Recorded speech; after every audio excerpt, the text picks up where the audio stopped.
Okay, let's see this question. An equilateral triangle ADC इस तरीके का एक equilateral triangle है, having some resistance is pulled with constant velocity v. constant velocity v से इसको बाहर की तरफ खींचा जा रहा है out of a uniform magnetic field, मतलब मैग्नेटिक फील्ड यहां पर कैसी है? कांस्टेंट है।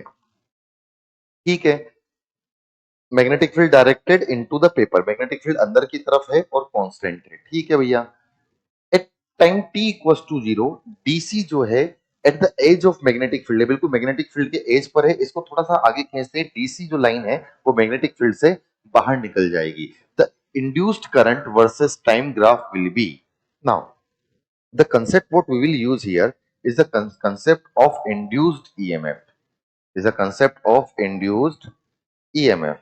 Induced EMF का concept क्या होता है? That is nothing but E equals to minus d phi by dt.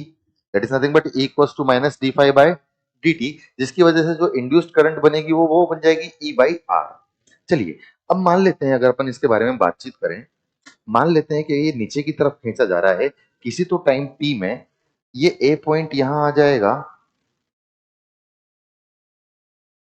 D point यहां आ जाएगा और सी पॉइंट यहां आ जाएगा, और ये नीचे कांस्टेंट वेलोसिटी से खींचा जा रहा है। जैसे जैसे इसको नीचे लेके जाएंगे वैसे वैसे ये एरिया जो मैग्नेटिक फील्ड के अंदर है, ये एरिया यहां पर लगातार कम होता जाएगा।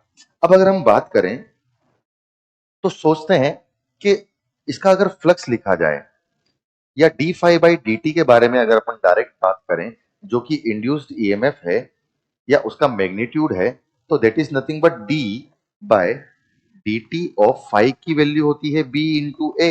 बी और ए दोनों की डायरेक्शन सेम है तो दोनों के बीच का एंगल 0 डिग्री, मतलब कि cos zero will be nothing but 1। चलिए आइए, अब मैग्नेटिक फील्ड तो कांस्टेंट है into D A by d T.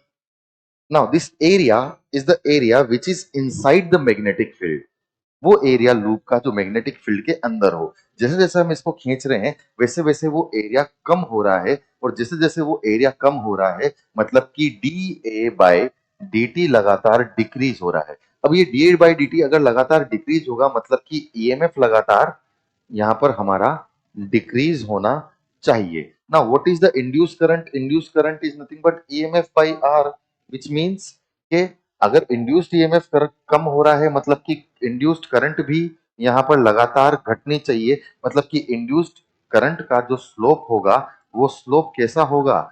Decreasing slope होगा। वो स्लोप कैसा होगा?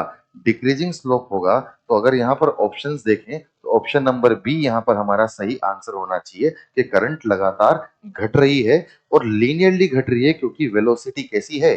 कांस्टेंट है।